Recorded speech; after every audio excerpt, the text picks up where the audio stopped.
tal, amigos? Buenas tardes, buenas noches, buen día, o en el momento en el que estén sintonizando esta nueva emisión de La Última Página. Saludo al excelentísimo Sir Lord Sebastián Porrini, que está con la corbata de la escuela de Slytherin o de Hogwarts, no sé, Yo. está con la corbata de Harry Potter hoy, Porrini. ¿Cómo le va? Pues sí. Tendríamos que hacer un programa de Rowling, sí, es verdad. Sí, ¿Cómo nos le lo han va, pedido. maestro? Bien, bien, acá estamos.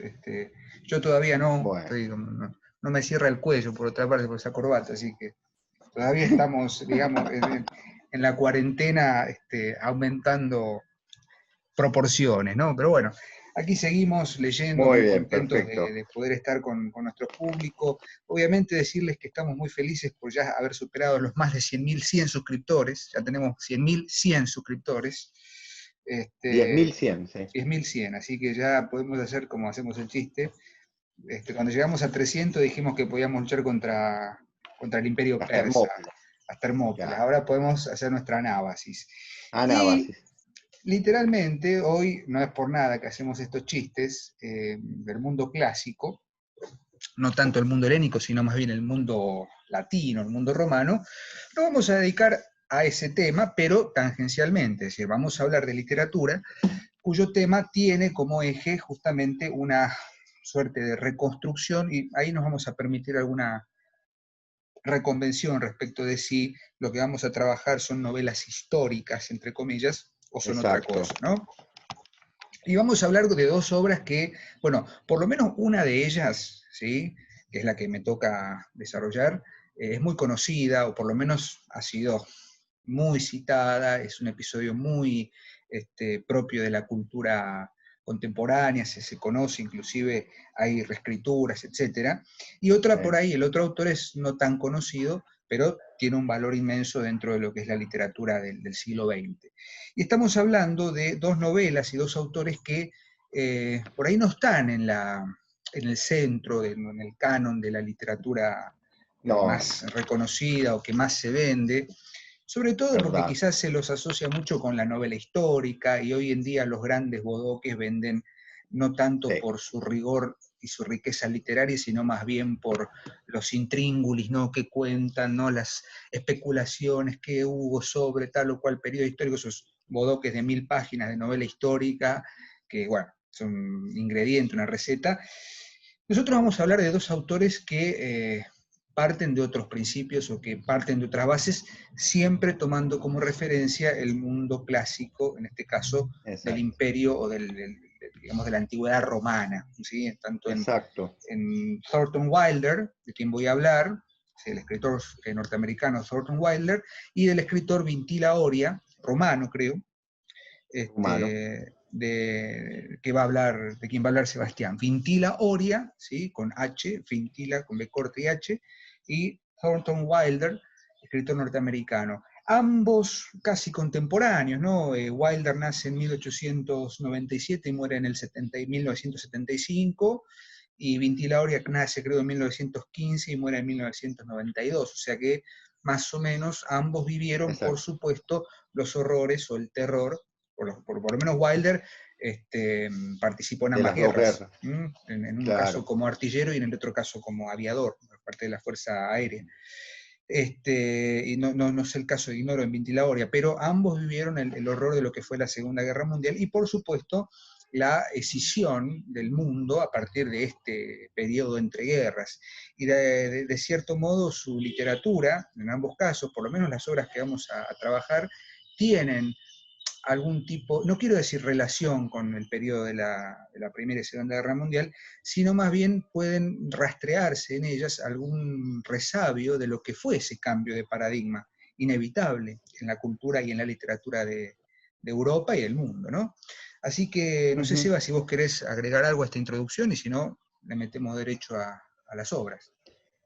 No, muy simple, Diego. Bueno, Vintila Oria, te aclaro, fue prisionero del Ah, mira, campo de concentración mira. en Alemania. Mm, Él estaba agregado al servicio exterior rumano en Austria y cuando Rumania se cambia de bando, inmediatamente fue puesto prisionero y, bueno, estuvo más de un año en un campo de concentración hasta que los liberaron los ingleses, ¿no es cierto?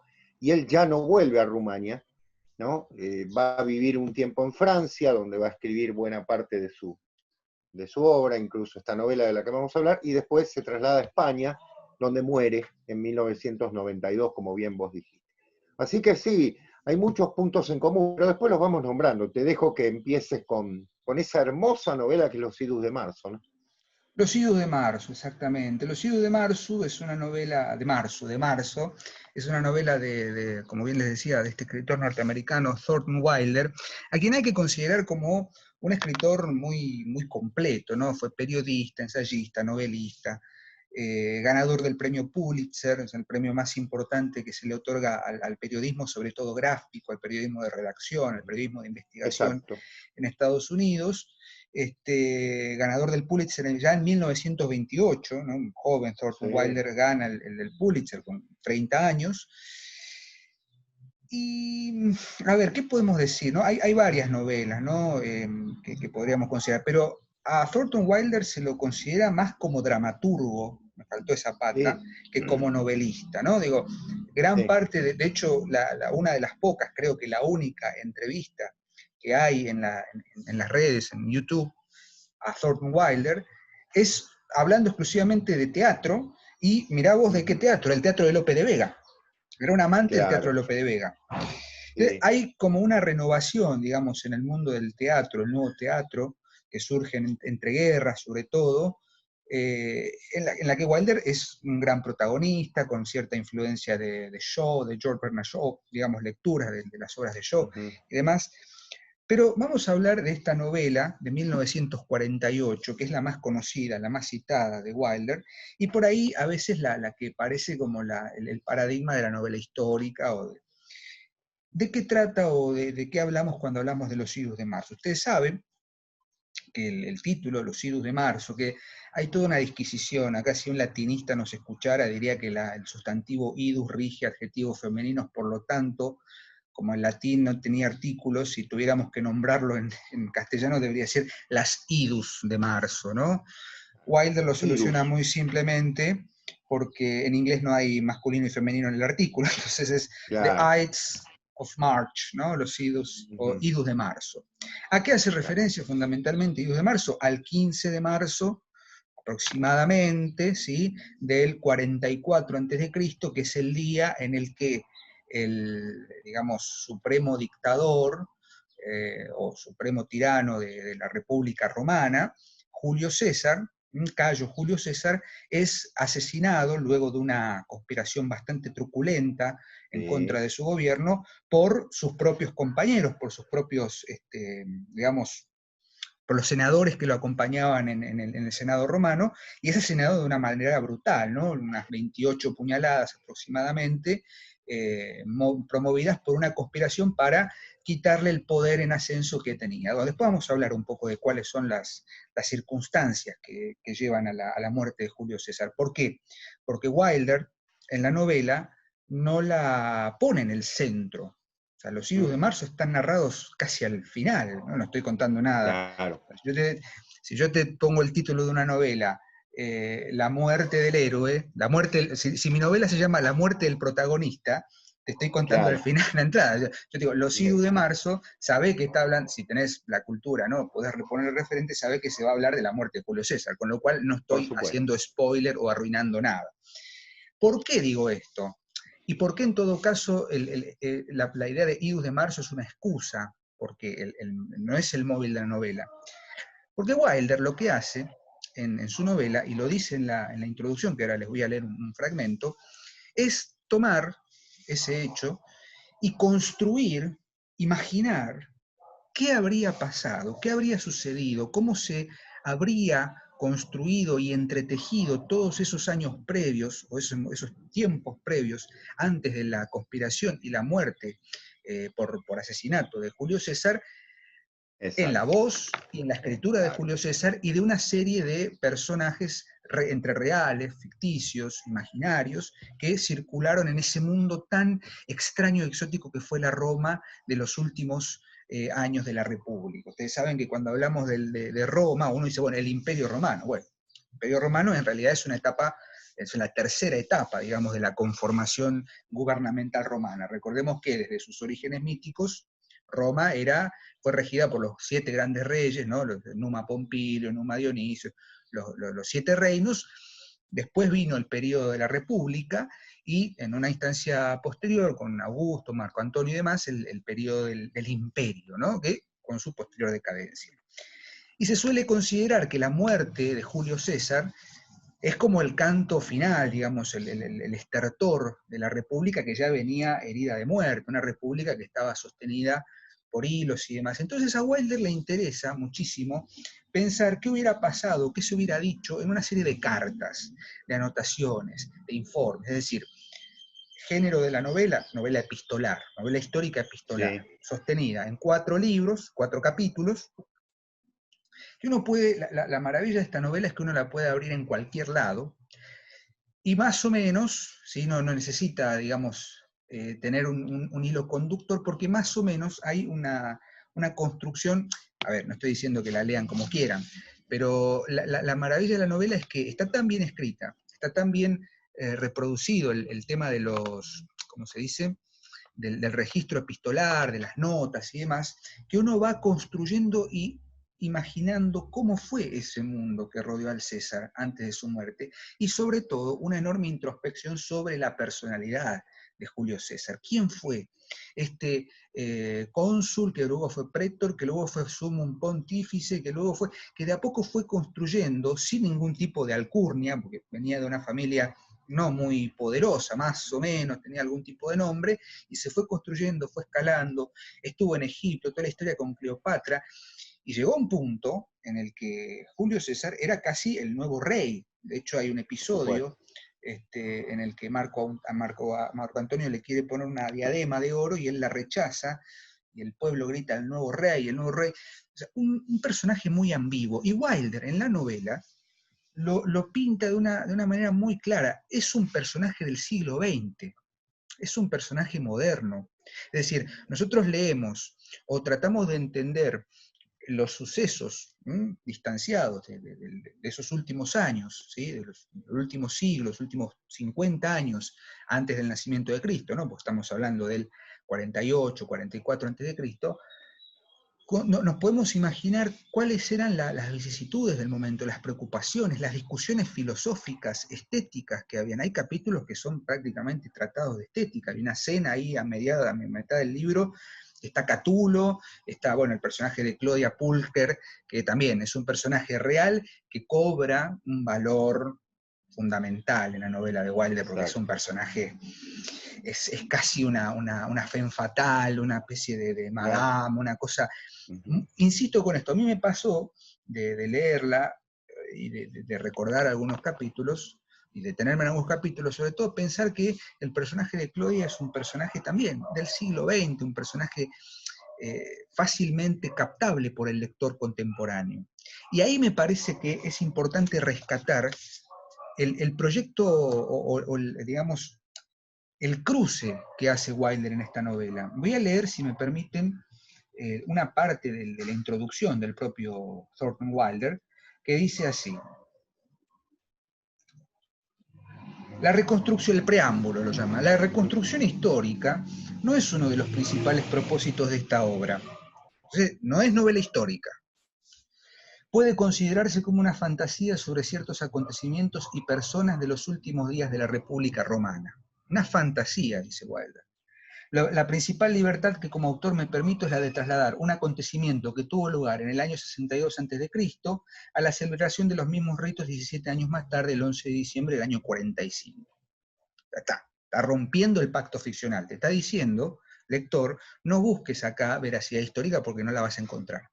Automáticamente uno empieza a leer la novela y empieza a avanzar, y ese límite entre historia, verdad histórica, y realidad y ficción se perdieron. se diluyeron. Ujú. O sea, la maravilla de Wilder es que es tan dramaturgo, es tan teatral, que logra, ¿sí? En los parlamentos de sus personajes, Verdad, en las cartas, logra es verdad. captar al lector y Sí. decirle, vos estás acá, estás caminando en las calles de Roma, estás viendo los grafitis, ¿sí? Porque hay toda una parte Ujú. también de grafitis, y la novela empieza con un hecho muy simpático, muy cómico, porque hay unos augures que le mandan a César, le mandan el resumen, ¿no? De lo que vieron ese día, ¿no? Vimos un águila que voló de tal montaña a tal montaña, tantos kilómetros, y César le manda a decir a estos hombres, díganle que no me envíen entre 10 y 15 informes por día, que basta con uno solo.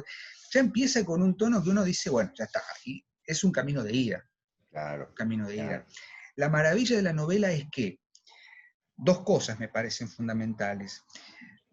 Se pone o sea, toma una postura respecto del concepto de discurso, el discurso de la historia y la ficción. Y en qué manera ahí hay como una cuestión de límites no resueltos, ¿no?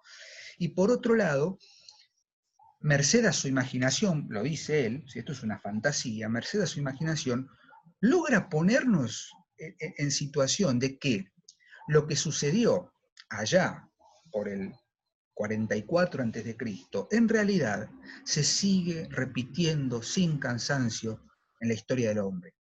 No olvidemos que Borges, en el cuento breve, La trama, Ujú, su ujú. cuento muy breve, que toma el episodio de los idus de marzo, cuenta la historia de que cuando Julio César vio a Bruto, que fue uno de los que lo apuñaló, no fue el primero, ¿no? Lo apuñaló, le dice, ¿no? Tú también, hijo mío, ¿no? Kai su technon, como diría Suetonio, que supuestamente lo dijo en griego. Y dice, muchos Sin años duda. después, en una pulpería en la Pampa, qué sé yo, un gaucho, ¿sí? Dice, pero che, ¿no? Es la traslación del gaucho que es traicionado por un cercano, y dice, pero che, ¿no? Bien pampeano, comparado con él, tú también, hijo mío, es decir, en la tesis borgiana Exacto. sería de un hecho que ocurre en la historia se repite sin tregua en la eternidad. Esto en realidad ya está pensado por Wilder, ¿no? Que gran admirado de Borges, ¿no? Borges le dedica un lindo escrito en su historia de la literatura, introducción a la literatura norteamericana. ¿A qué voy con esto? Uno puede encontrar en esta novela de Wilder no solamente el interés por seguir investigando la historia de Roma. Vos sabés que yo cuando cursé latín en el profesorado, uno de los requisitos para el final era dar historia y cultura romana. Me devoré el Historia di Roma de Indro Montanelli, que era casi como una Sí, novela, un bodoque, Indro sí. Montanelli, que también tiene la historia de Grecia. Ujú. Uno dice, bueno, la historia es una cosa muy difícil porque uno está, o sea, porque uno lo puede leer desde el revisionismo, lo puede leer desde la historia fáctica. En cambio, en la literatura de Wilder lo que hace es, primero, ¿no? Olvidémonos del hecho fáctico, olvidados de esos límites, olvidados de la veracidad, olvidados, si yo te estoy diciendo que te voy a contar un hecho que históricamente sucedió en el 62 a.C., pero yo por razones estéticas y artísticas lo quiero poner acá cerca, listo. Bueno, vos como lector te olvidaste de eso, pero logra, sin desmerecer la historia, logra ubicarnos en ese ámbito de lo que era Sí, el sí. Senado romano. Y bueno, Exacto. yo leería grandes parrafadas porque la prosa de Wilder es magnífica. Debo a Sebastián el hecho de haberme recomendado la lectura de este texto cuando me dijo, hagamos algo distinto. Bueno, me puse a leer, yo tenía idea de, de los hijos de marzo, pero bueno, me bajé la novela, la leí y realmente me parece magnífica. Y el final, porque insisto, no le pertenece a Wilder. Está tomado de la vida de los 12 Césares de Suetonio, que es, o sea, Exacto. vos fijate, el hecho central de su novela no la cuenta él. No, O claro. sea, lo vamos sabiendo, porque todo el tiempo César está como fabulando que lo van a matar, sabe que lo van a matar. Y él de alguna manera cuando va al Senado ese 15 de marzo del 44 antes de Cristo, sabe que algo va a pasar, pero él va igual. Sí, sí. La Se lo pregunta de la historia preanuncia. es, se lo pronuncia un ciego y le dice, pero los ciegos de marzo, hoy son los ciegos de marzo, yo sigo vivo. Supuestamente le había dicho un ciego que tuviera cuidado, y le dice el ciego, los ciegos todavía no han terminado. O sea, Claro. cuidado. Entonces cuando llega al Senado, bueno, hay un senador que le da un corte en el cuello, y después, según, cito acá una parte del libro, dice, Antistío, el médico, dijo que de todas aquellas heridas, solo la segunda en el pecho debió de haber sido mortal. O sea, todas las 20 y pico de puñaladas que le dieron fueron más que nada de gracia, porque aparentemente, según ese médico forense de la época, murió en la segunda puñalada. Como para cerrar un poco algunas ideas, porque no quiero monopolizar la palabra, No. uno empieza a pensar con este tipo de obras, y vos lo vas a desarrollar con mucha más profundidad, seguramente con Vinti la Oria, uno empieza a pensar que los clásicos de la literatura no son solamente aquellos que sobreviven bien en el tiempo y demás, también se convierte en clásico aquello que puede ser leído por cualquier Sin duda. generación, ¿sí? Y no perder vigencia. Uno lee Los Higos de Marzo hoy y parece que está leyendo, saquémosle el contexto de que es un personaje histórico de la Roma antigua, y tranquilamente es una trama de intriga política, de intriga hasta, Exacto. si se quiere, estética y filosófica, porque hay una discusión sobre estética y sobre filosofía. Claro, uno tiene que remontarse a los poemas de Catulo, cuáles eran los ideales de la época, obviamente. Estamos hablando de un periodo precristiano, ¿no? Claramente ahí hay que hacer una diferencia. Pero el contenido de la obra y el modo, porque la prosa insisto, la prosa de Wilder es magnífica en ese sentido. Es exquisita, sí. No es Memorias de Adriano, ¿no? No. Memorias de Adriano es posterior, ¿no? O sea, perdón, Memorias de Claro, Adriano no es la Ciudad de Marzo. Pero claro. podríamos hacer una suerte Sí. de cruce. Y yo me voy más en 1974, el Yol Supremo de Augusto Justo Roa Bastos, Rabastos. también, o sea, salvando todas las distancias, pero también esta cuestión de tomar la historia y tomar un momento de la historia, un personaje de la historia, un dictador en este caso, y construir en torno de él una profunda reflexión y análisis sobre la condición del hombre en cualquier tiempo, me parece magnífico. Yo creo que eso es Los Higos de Marzo de Wilder, es la Sin duda. posibilidad de pensar a partir de un hombre que fue universal, porque César fue un hombre de mundo, ¿sí? Hablaba griego, hablaba, o Sí. sea, perfectamente, era un orador, escribió el comentario de la Guerra de las Galias, es el primer cronista militar que tenemos así más o menos prudente fue Julio César. Y elegantísimo. Y elegantísimo, por otra parte. Después discutimos si realmente es un registro fidedigno, no importa, pero el tipo escribía muy bien, era un gran orador, estaba a punto de tener el poder omnímodo, plenipotenciario absoluto de una república, ¿no? Los triunviratos en Roma nunca funcionaron, después el triunvirato que vino después fue un desastre, ¿no? De Marco Antonio, Octavio y el otro, como ese Bruto, Lépido. Lépido, no funcionaron, y bueno, finalmente se termina instaurando el imperio, ¿no? Los Augustos. Y bueno, ya. César abrió el camino. Pero bueno, más que nada yo quería cerrar un poco para que sigamos charlando, esta idea de cómo la literatura, sobre todo acá en esta novela, nos permite pensar en la totalidad y no en una coyuntura. Sí. Y con ese Sí. borramiento, es decir, no busquen acá facticidad, o sea, no hay historia acá. Acá hay literatura. Exacto, es literatura. Sí, sin duda. Perdón, me Bueno, exalté un poco. no, excelente. Yo comparto, por eso te decía que le dediquemos un capítulo a esto. Vos decías muy bien que es una novela de intrigas, es verdad. Ahí está Cicerón, está Claudia Pulcra, están Lesbia, está Catulo. Es muy interesante ver el submundo de lo político en ese momento, ¿no?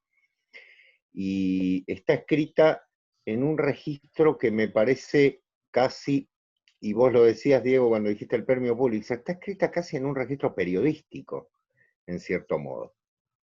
Si bien tiene toda la condición de riqueza dramática que le impone Wilder, tiene un registro mucho más ágil desde el punto de vista de la información, ¿no es cierto? Cosa que no tiene la novela de la que me voy a ocupar yo. pero que tiene un punto en común. También es Roma, también es un momento terrible, de mucha más gloria, pero de enorme dureza para el personaje central, ¿no? Bueno, Dios ha nacido en el exilio. Voy a hablar de la novela y después, si querés, conversamos y hacemos un punto en común entre las dos, ¿no? Dios ha nacido en el exilio tiene una historia notable en la literatura. Es una lástima que no sea muy conocida por el público en general, ¿no? Yo a toda persona que conozco que sabe de literatura se la recomiendo. No hay muchas ediciones, lamentablemente. Yo tengo la de Austral, ¿no? Que es una edición antigua.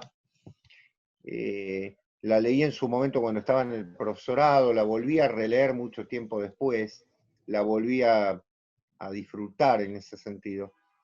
Es una novela que vos sabés que fue premiada en 1964 con el premio Goncourt, pero está escrita en francés, ¿no? Dieu né en exil, pero tiene una historia triste porque hay dos factores que llevaron a que Vintila Oria no pudiera recibir el premio. El primero es el combate que le realizó Jean-Paul Sartre, quien estaba celoso, sin lugar a dudas, porque, bueno, Oria tenía un pasado como embajador de la dictadura rumana de los años 30, y entonces, bueno, se lo tildó de fascista cuando el pobre hombre estuvo en un campo de concentración, ¿no? La verdad que es bastante complicado de entender. Y la misma presión del gobierno rumano de ese momento, del régimen comunista, que le pide que él haga una declaración en favor de Rumania, en favor del régimen, y Vintila Oria se niega. Entonces no puede recibir el premio. Con lo cual se va de Francia y se va a vivir a España finalmente, donde murió, siendo profesor de literatura por muchos años. Tiene una historia de la literatura que yo recomiendo, que es muy buena, una historia de la literatura del siglo XX que es muy buena, Vintila Oria. Tiene otras dos novelas, El jinete de la resignación y una tercera que ahora no recuerdo el nombre, voy a ser sincero. Yo no la leí, la tercera, no la puedo conseguir, pero sí El jinete de la resignación, cuyo tema también es rumano. ¿Por qué digo es rumano? Porque Dios ha nacido en el exilio, es el diario de exilio de nada menos que Ovidio, ¿no es cierto? El título original de la novela es Dieu né en exil, Journal d'Ovid à Tom, o sea, diario de Ovidio en Tomis, que era la ciudad donde se encontraba exiliado por obra de Augusto. ¿Por qué? Porque Ovidio, el gran poeta latino, Publio Ovidio Nasonis, ¿no? Claro, Porrinos. acá me toco. Exactamente. Le decían porrinos. Tenemos algo en común. Los dos estamos exiliados, bueno, pero bueno. Vos sabés que cuando uno tiene afecciones va al oporrinolaringólogo. Claro, gracias, profesor, gracias. Perdón, porrino. No, por favor, ya lo tengo asumido hace 50 años. Eh, el diario de Ovidio, que imagina también el genial Vintila Oria, está basado en las Tristias, que son los poemas que escribe Ovidio en el exilio. La novela narra los 8 años finales del exilio de Ovidio en esa zona que es la Dacia. Ustedes saben, es el límite del Imperio Romano, en lo que hoy sería Rumania. Y yo diría que hay algo particular. Si en los idus de marzo están las intrigas políticas de la República, en los idus de marzo, desde la lejanía del exilio, Ovidio empieza a ser el civilizado romano que se convierte poquito a poco en un rumano. ¿Por qué? Porque en el fondo, ¿quiénes son los bárbaros? ¿No? La pregunta que nos hacemos siempre y que, bueno, ya lo hemos tratado en otros capítulos. Es decir, Ovidio pasa de la desesperanza, ¿m?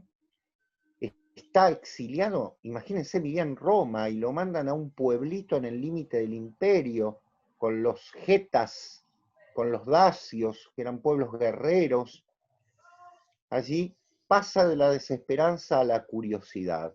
Y eso creo que es el dato más hermoso que nos puede brindar esta novela. La novela está escrita en un nivel poético al máximo. Yo soy un admirador de esta novela. La he, ya les digo, releído y cada tanto vuelvo a ella y vuelvo a leer par. En sí son 8 años en la vida de un gran poeta, de un genio como Ovidio, que aprende a dejar de ser romano para empezar a ser un hombre de lo que va a venir. Porque la novela se llama Dios ha nacido en el exilio. Y uno se pregunta, ¿qué Dios ha nacido en el exilio, no? ¿A qué se está refiriendo? Bueno, es decir, justamente, él se pregunta en un momento, ¿qué es lo mejor de los dacios? Dice, ¿por qué son distintos a los romanos? ¿Qué es lo que tienen de distinto? Y él descubre que lo distinto es la religión. Que la religión que tienen los dacios, esto asombra, es que tenían un solo Dios, Salmoxis. Es decir, había un Dios que había venido en carne y hueso a transmitir su mensaje, que era un mensaje de redención, ¿le suena? Un mensaje de redención, y que hablaba de otra vida, de resurrección. ¿Qué tal? Antes de Cristo, 5 siglos antes de Cristo. Hay un momento, yo me voy a permitir citar 2 o 3 cositas, porque las marqué y me parecen interesantísimas, que Ovidio está escribiendo su diario y no puede dejar de admirarse. Fíjense lo que dice. Está hablando con una joven Dacia, que vendría a ser en este sentido quien lo sirve, una especie de criada de la que él termina enamorándose, como es inevitable, y que lo va a convertir, ¿no? Todo esto también es ficción. Dice, toda religión está llena de sabiduría. Escuchen bien, ¿eh? La de usted también, probablemente. Hay algo que no comprendo. Si los dioses de usted son buenos y justos, le dice ella, ¿por qué los ha abandonado su pueblo? ¿Qué le hace pensar a usted eso? Un pueblo que cree en sus dioses y respeta sus leyes no va a conquistar a otros pueblos. Se defiende cuando lo atacan o va a la guerra cuando tiene demasiada hambre, pero no convierte la guerra y la conquista en norma de vida. Espero no haberle ofendido. Bueno, todo el mensaje de esta joven que se llama Cedida y que es de alguna manera quien lo va a convertir, ¿no? Quien, no digo que lo convierta en un salmoxiano, por decirlo de una manera, sino quien le hace ver a Ovidio la otra versión, es el mensaje de un nuevo tiempo que está por venir, ¿no? Por eso Dios ha nacido en el exilio. Y ese Dios, ¿sí?, se narra específicamente cuando Ovidio se encuentra de manera notable con alguien que tiene un valor enorme en la novela, que es Honorio, que es un médico que ha viajado buscando la trascendencia, que ha buscado viajando algo que sea respuesta, porque imagínense ustedes en ese momento, año 10, año 14 después de Cristo, hay una crisis muy enorme en relación con la trascendencia. ¿Y dónde llega este buen médico? Llega, vamos a decirlo, en el año 1, por decirlo, en el año 0, como ustedes quieran, a Palestina. Y dice, ¿qué sucede? Pregunté asustado por aquellas palabras. Está en Palestina. Ha nacido el Mesías, me respondieron. Me abrí paso por entre los cuerpos arrodillados y lo vi. tendido en la cuna de este establo abierto en la falda de la colina, el niño dormía. Su madre, ¿me oye usted? He dicho su madre, pues el Mesías ha nacido de una mujer, como todos los hijos de los hombres, yacía en la paja, agotada por el parto que debió de producirse una hora antes de mi llegada, quizá menos. Se oía el ruido de una cadena metida en una argolla y que un asno movía de vez en cuando al inclinar y levantar la cabeza, y también el ruido que hacen los animales que rumian y que se parece al ronroneo de un gato. Un anciano se acercó a mí y me preguntó con dulzura: ¿qué le ha avisado a usted para que viniese? He venido yo solo, siguiendo la estrella. Qué belleza. Bueno, es una belleza. No solo porque hace el relato de un momento crucial de la historia de la humanidad, sino porque le hace ver a Ovidio que hay una esperanza, y que esa esperanza no viene del lado de los romanos, sino que son los bárbaros los que traen esa esperanza clave, ¿no?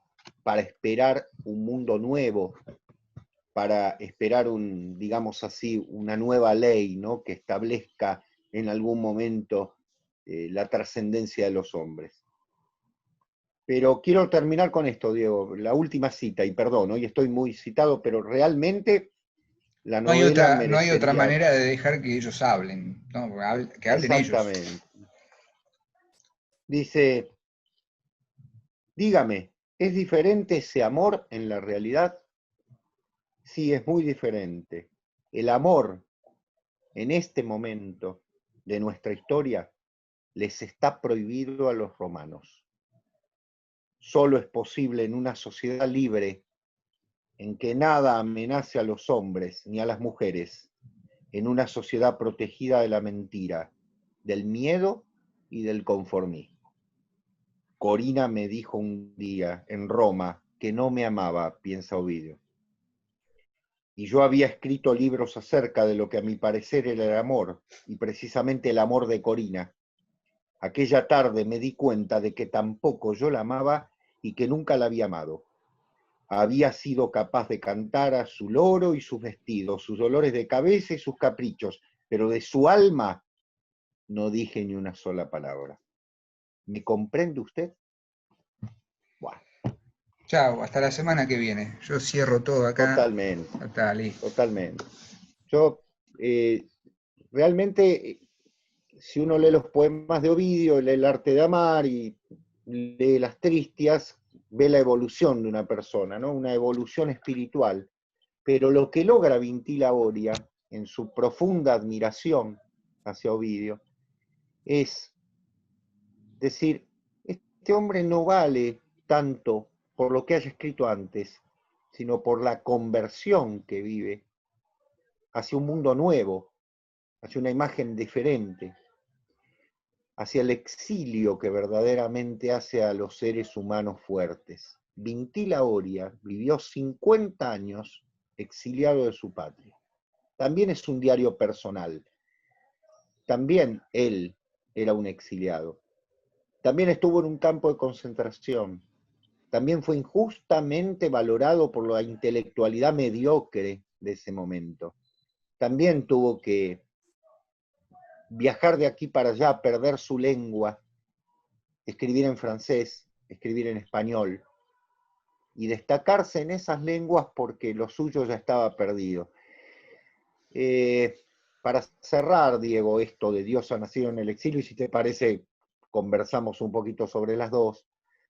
Yo a veces pienso que estos seres humanos se vuelven más fuertes cuando más solos están y cuando fundamentalmente lo que llevan en sí es la esencia y el espíritu de esos pueblos que son arrasados por otros y que lejos están de, digamos así, conformarse con que sean gobernados por idiotas, por injustos, por estúpidos, por lacayos, por aquellos que llevan a que las sociedades crean que cambiando leyes podemos estar mejor, cuando en realidad la humanidad, por más perfecta que sea, y aunque se piense en los países escandinavos y en su bien y demás, en sus bienes materiales, siempre vamos a tener hambre de trascendencia.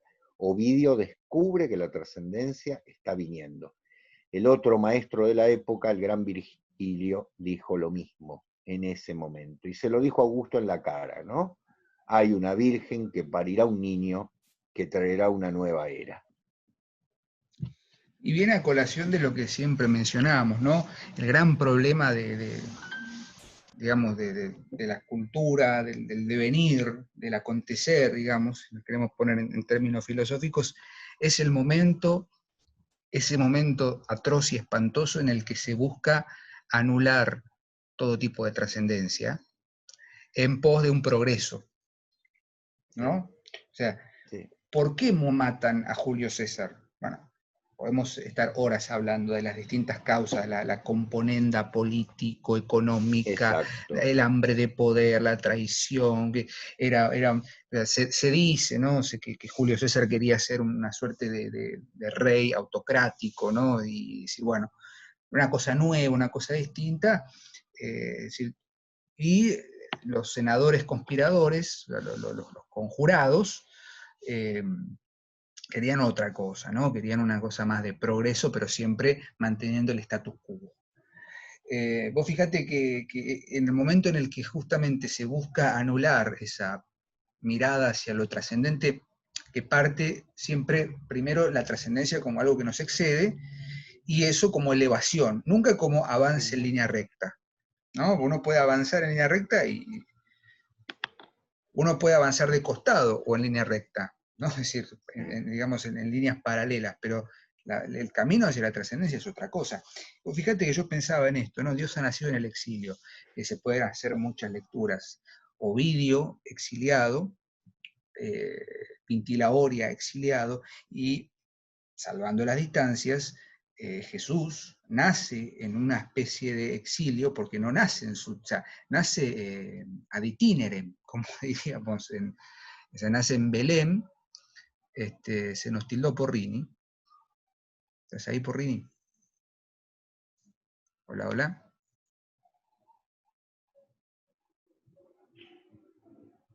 Bueno, vamos a parar acá un cachito, a ver si podemos arreglar esto. Un segundo.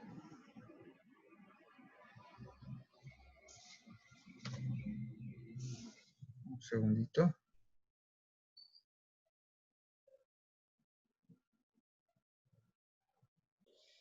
Bueno, estamos de vuelta. Porrini se quedó tildado recién, estaba como ahí duro, porque Claro. estaba, digamos, le Acá agarró una estoy. suerte de espasmo, una epifanía, ¿no? Estamos hablando de estas cosas de la trascendencia, yo empecé a hablar de la trascendencia y se quedó tildado. Pero para resumir un poco lo que estábamos diciendo, para decirlo, es interesante ver cómo en estas obras y en muchas otras que ya hemos mencionado, vemos esta cuestión de que cuando avanza esta suerte de idea de no trascendencia o en el que la trascendencia está anulada, Claro. empiezan a surgir estas búsquedas o estas reconfiguraciones. Yo quería, mientras se hizo esta pausa, busqué un fragmento que había marcado de César, ¿no? En una carta. Pero fíjate, mientras hablabas había notado un apunte.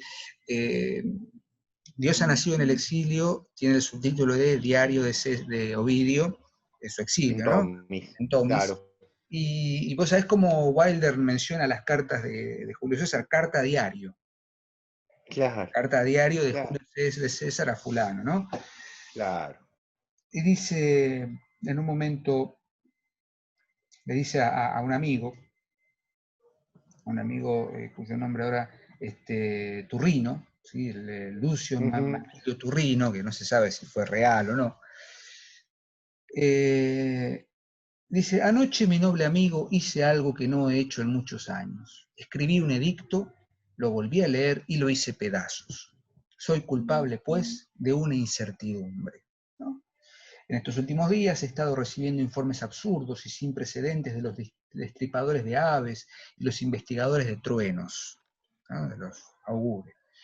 Por si era Augure, poco, los claro. tribunales y el Senado han estado cerrados por 2 días porque a un águila se le ocurrió dejar caer una inmundicia en uno de sus vuelos sobre el Capitolio. Se me está acabando la paciencia. Por mi parte, me he negado a realizar las ceremonias propiciatorias y a representar la parodia humillante del terror. Mi esposa y hasta mis sirvientes me han mirado estupefactos. Cicerón se ha dignado a prevenirme que debo transigir con las exigencias de la superstición popular. Fíjate cómo esa cuestión, ¿no?, de transigir con la superstición, que no es trascendencia la superstición, Claro. ¿eh?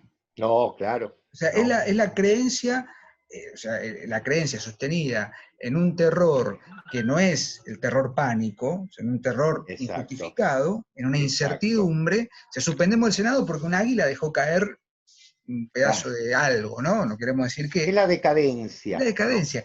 Pero vos Claro. fíjate la profundidad que viene más adelante, pues este párrafo es magnífico. Dice, tú y yo decidimos hace tiempo que los dioses no existen. ¿Recuerdas el día en que nos pusimos de acuerdo definitivamente sobre este punto y resolvimos explorar todas sus consecuencias, sentados en un acantilado en Creta, arrojando guijarros al mar y contando delfines? Hicimos entonces el voto de no permitir jamás que nuestras mentes dieran cabida a ninguna duda sobre este asunto. Con qué infantil ligereza llegamos a la conclusión de que el alma se extingue con la muerte. Con qué infantil ligereza. Fíjate que, si bien no Claro. vamos a hacer acá un estudio de la religiosidad de Julio César y demás, No, por supuesto. Wilder sí hace ese cruce, es decir, ¿qué pasaba Claro. también en ese? Porque hay una decadencia absoluta de todo en la República, sobre todo en Tremendo. los últimos años de la República. Ni siquiera Sí, lo más político, que es la lealtad, bueno, pongamos por caso, ¿no?, una política ideal, claro. ni siquiera eso está sostenido. No, Y estas exacto. reflexiones Exacto. de César, que obviamente no tienen el vuelo lírico y poético que sí tienen el Ovidio pensado por Vintilaoria, pero el César, pensado por Wilder, es un personaje que yo sigo pensando lo mismo. Tiene una actualidad y una sinceridad tan notoria Claro. que uno puede viviseccionar, ¿no?, diseccionar, perdón, un poco de cuáles son ¿cómo decirlo?, las coordenadas que justifican ese comienzo de la decadencia. O fíjate que Claro. estamos hablando del 44 a.C., la cita que mencionaba de Virgilio es de los primeros años, o por ahí cerca también, pues se lo da Augusto. Digo, estamos ahí en un periodo en el que, y mientras yo leía esto, idus de marzo, los calendarios, el cambio del calendario juliano, el calendario gregoriano, todas estas cuestiones, la mesura del tiempo, cómo cambia, ¿no? Y cómo antes y después de Cristo. Hay algo ahí que sucede en pleno imperio Claro. romano, que viene a romper todos los esquemas, seamos o no creyentes, lo que sea, pero hay algo No, por ahí que es supuesto. inevitable, o sea, hay una Es inevitable. apertura que es inevitable, ¿no? El otro día hablábamos de la cristología, ¿no?, en el programa dedicado a los místicos. Dice, la figura de Cristo, que vos hablabas de Salmoxis, ¿no?, es una figura que es imposible. Por eso me gustó esa cita que decías, al Dios al que han abandonado los pueblos. No es que Dios abandonó Claro. al pueblo, los pueblos lo han abandonado a él. Lo han abandonado Claro. porque han optado por la facilidad de lo El inmediato. escepticismo. Y la incertidumbre, en palabras de Wilder, Claro. ¿no? Bueno, Escribir sobre el amor, como decía claro, Ovidio, pero sin saber claro, qué es. O sea, he escrito claro. sobre ella, pero no sobre su alma. Eso ya está, Exacto. con eso ganamos todo Exacto. lo que hay Yo- que ganar. a mí me parece que hay, en ambos casos, tanto en los idus como en Dios ha nacido en el exilio, hay un puente en común que es el fin de una época, ¿no? Y que yo digo igualmente es maravilloso, ¿no? Porque es un momento de enorme escepticismo, no por eso, sino porque va a venir algo nuevo. Es decir, tenía que venir algo nuevo, tenía que venir el novus ordo seclorum del cual habla Virgilio, ¿no? Para establecer una presencia nueva y un mensaje nuevo en una sociedad que estaba perfectamente en decadencia. Por otra parte, Diego, pienso lo siguiente, cuando el cristianismo se lanza a conquistar el mundus, ¿no? y se lanza la idea digamos así, de evangelizar. Vos sabés que la discusión que se ha dado en ciertos casos es, se podía evangelizar obviamente a los pueblos del mundo romano, pero se cometieron, me parece, delitos graves contra pueblos que tenían una tradición, siendo yo cristiano, lo digo, ¿no? Que tenían una tradición muy notable y que no sé si era necesario, ¿no? Creo que el que necesitaba ser recatequizado era el pueblo romano. Y en última instancia, estoy pensando en esas tradiciones bellísimas como las druídicas, ¿no? Que tienen una religión solar muy particular, de la cual ya vamos a hablar cuando hablemos seguramente de la segunda parte del trabajo del Grial, ¿no? Que veníamos Sí, que valga trabajando. decirlo, hagamos un paréntesis, estamos muy contentos por las repercusiones que ha tenido ese programa, el Sí, programa 106 creo, lo largamos hace un par de semanas, que bueno, nos piden y millones de cartas que llegan vamos al a eso. estudio, Sí, sí, sí, este, porque claramente es es un verdad, tema que da para muchísimo. para Y muchísimo. me haces acordar, ¿no?, de los druidas, obviamente, este límite o esta delgada línea entre lo pagano y lo cristiano, bueno, Sí, en la cultura, por lo menos, a ver, haciendo un poco así a vuelo de pájaro, los vikingos, ¿no? La cultura vikinga, la cultura claro, escandinava, toda la mitología y todos los ciclos mitológicos están escritos por gente que evidentemente tuvo contacto con por la tradición supuesto, cristiana. Es decir, por hay supuesto. un momento que debería ser maravilloso, ¿no? En el que hay una convivencia y una suerte digamos, de amalgama entre estas costumbres que hablan de la universalidad. Creo que el Ovidio de Vintila Oria, y me permito decir el Ovidio de Vintila Oria porque obviamente el Ovidio histórico ha tenido sus cuestiones y demás, pero ese Ovidio, o sea, esa figura del Ovidio creada por Vintila Oria, me parece que ha visto eso, ¿no? Ha podido Claro, vislumbrar desde él que viene, Ovidio que viene de una tradición más pagana, pagana en el sentido de no cristiana, exacto, ¿no? Y de pronto ver claro, y tiro ahí la última pelota picando. ¿Qué son los Reyes Magos? ese, claro, ¿Por qué vienen los Reyes Magos a claro, buscar claro, siguiendo la estrella de Belén? Digo, le traen oro, incienso, mirra. Uno de ellos es de piel aceitunada, ¿no? Baltasar, que es un rey claro, árabe. Otro que viene, ¿no? claro, Melchor, Gaspar. ¿No? Vienen, son alquimistas. O sea, exacto, sin ¿a duda, dónde, ¿a sin duda. dónde se fue Jesús cuando desapareció? ¿No? Después de ir al templo con los doctores, ¿no? El tipo Hasta los apareció 30 años, hasta los claro. 30 años, ¿sí? Y de pronto bajó, ¿no? O sea, Bueno, quienes hemos vos transitado por el pensás, catecismo lo tenemos bien a flor de piel, toda la Semana claro, Santa y demás, pero digo, ahora, no estoy vos hablando de una pensás, no. Diego, Sí, que evidentemente si uno busca los puntos en común, son tan grandes los puntos en por común, supuesto. porque nosotros festejamos el nacimiento de Cristo la noche que va del 24 al 25 de diciembre, que es ni más ni menos que la fiesta del sol invicto jupiterino. Entonces, el máximo dios de Roma. Entonces hay muchas alusiones. El San Juan Bautista es la noche del sol negro, ¿no? Mm. Con lo cual, que es una tradición nórdica, y ponemos el arbolito de Navidad, que es una tradición druídica.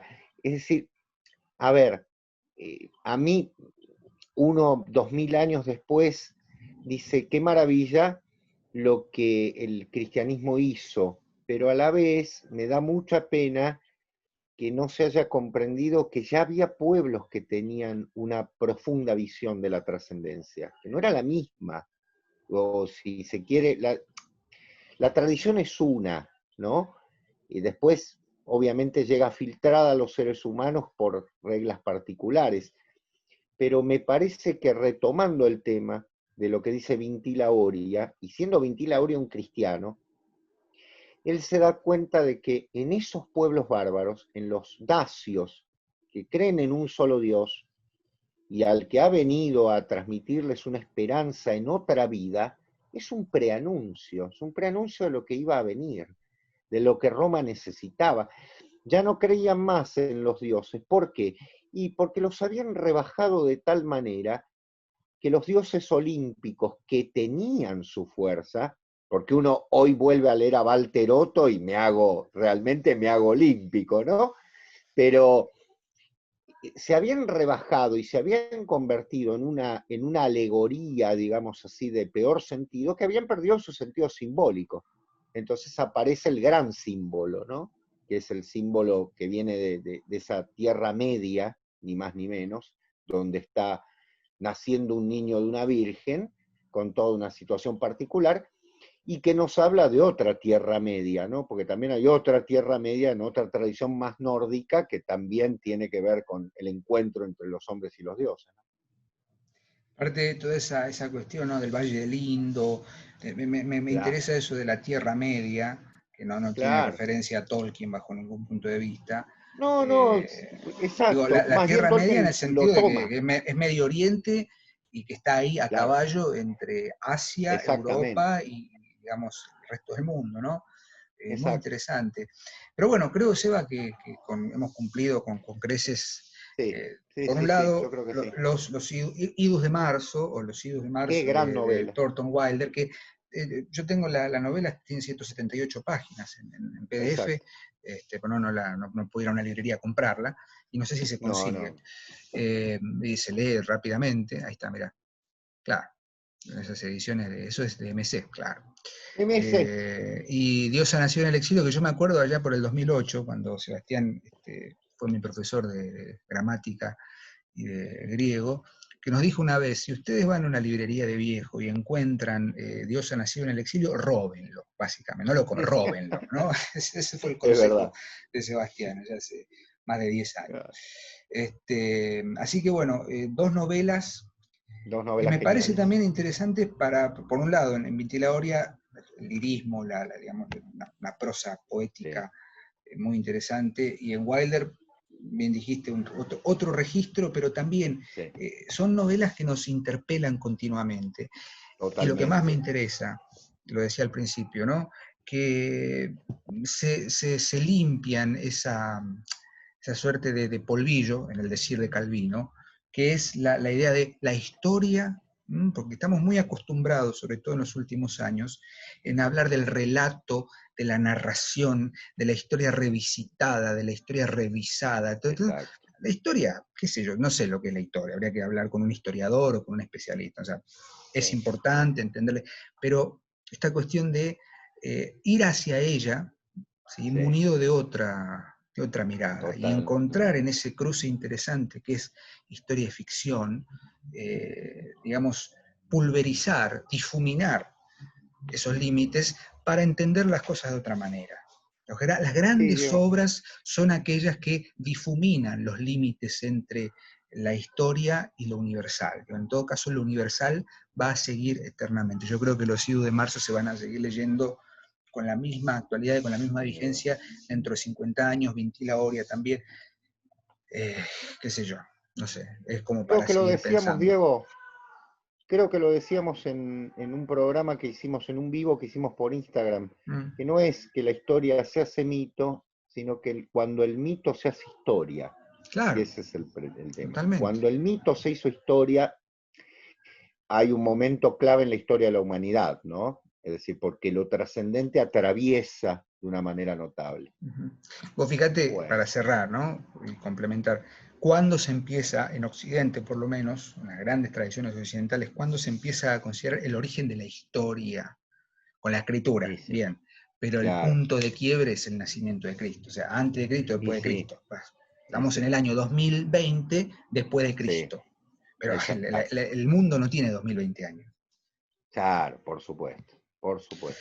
Así que bueno, aquí dejamos esto picando, que está muy entretenido, está muy sabrosa la conversación, pero bueno, no, nos hemos ido de tiempo ya ahí con unos problemas técnicos, y mejor dejemos esto para quizás alguna continuación con otras obras.